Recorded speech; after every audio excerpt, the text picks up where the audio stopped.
આપ જોઈ રહ્યા છો લાઈવ દર ભારતી ન્યૂઝ। ડભોઈ ફરતી કોઈ નજીક આવેલા આદ્ય હનુમાનજી મંદિર ખાતે ચૈત્ર માસ નિમિત્ત સાથે હનુમાનજી જયંતિ નિમિત્ત મારુતિ યજ્ઞ મેળાનું આયોજન કરવામાં આવ્યું હતું। આગામી સમયમાં હનુમાન જયંતિ નજીક છે ત્યારે દર વર્ષની જેમ ડભોઈ ફરતી કોઈ પુડા નજીક આવેલા આદ્ય હનુમાનજી મંદિર ખાતે ચૈત્ર માસમાં ભવ્ય મેળાનું આયોજન ગ્રામજનો અને ભક્તો દ્વારા કરવામાં આવતું રહ્યું છે। ચૈત્ર માસ પહેલા શનિવાર આદ્ય હનુમાનજી મંદિર ભવ્ય મેળો યોજો હજારોની સંખ્યામાં ભક્તો દર્શને ઉમટી પડ્યા હતા।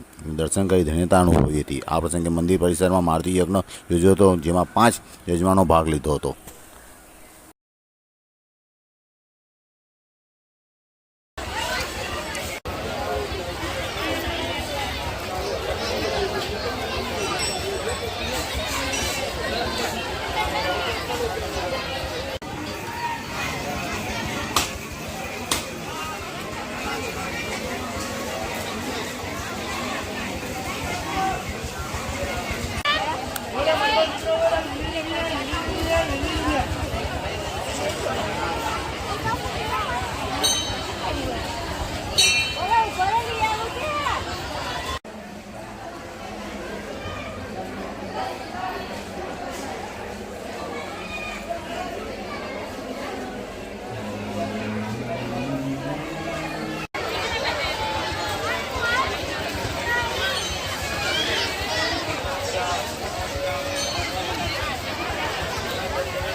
Solo que el mundo se